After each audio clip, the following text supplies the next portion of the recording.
एक मोठी बातमी आपण सविस्तर पाहूयात।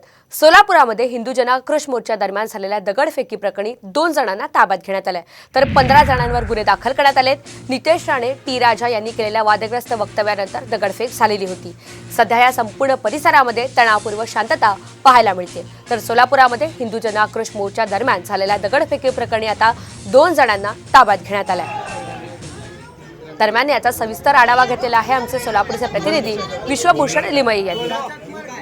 सोलापूरमध्ये काल हिंदू आक्रोश मोर्चा दरम्यान काही भागामध्ये दगडफेक झाली आणि आपण त्यानंतर बघू शकताय की जो मधला मारुती चौक असेल किंवा तिथून निघताना गौतम चौक असेल, कन्ना चौक असेल, या भागामध्ये काही वेळ तणावपूर्ण वातावरण जे आहे ते झालेलं होतं। आता त्याच परिसरामध्ये आपण बघू शकताय की पोलिसांची व्हॅन या ठिकाणी लागलेली आहे। रात्रीपासून या ठिकाणी कडेकोट असा बंदोबस्त पोलिसांनी या ठिकाणी तैनात केल्याचं आपल्याला दिसून येतंय।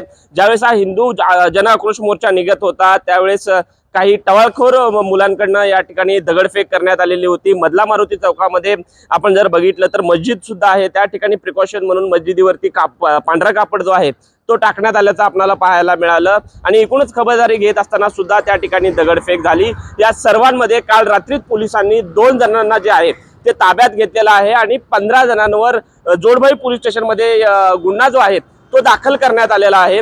आणि या एकूणच सगळ्या पूर्ण हिंदू आक्रोश जनाक्रोशच्या भाषणामध्ये आमदार नितेश राणे असतील, आमदार टी राजा असतील यांनी थोडी वादग्रस्त विधानं जी आहेत ती केलेली आहेत। त्यामुळं पोलीस प्रशासनाकडून सुद्धा आता टी राजा आणि नितेश राणे यांची भाषणं जी आहेत ती तपासली जाणार आहेत।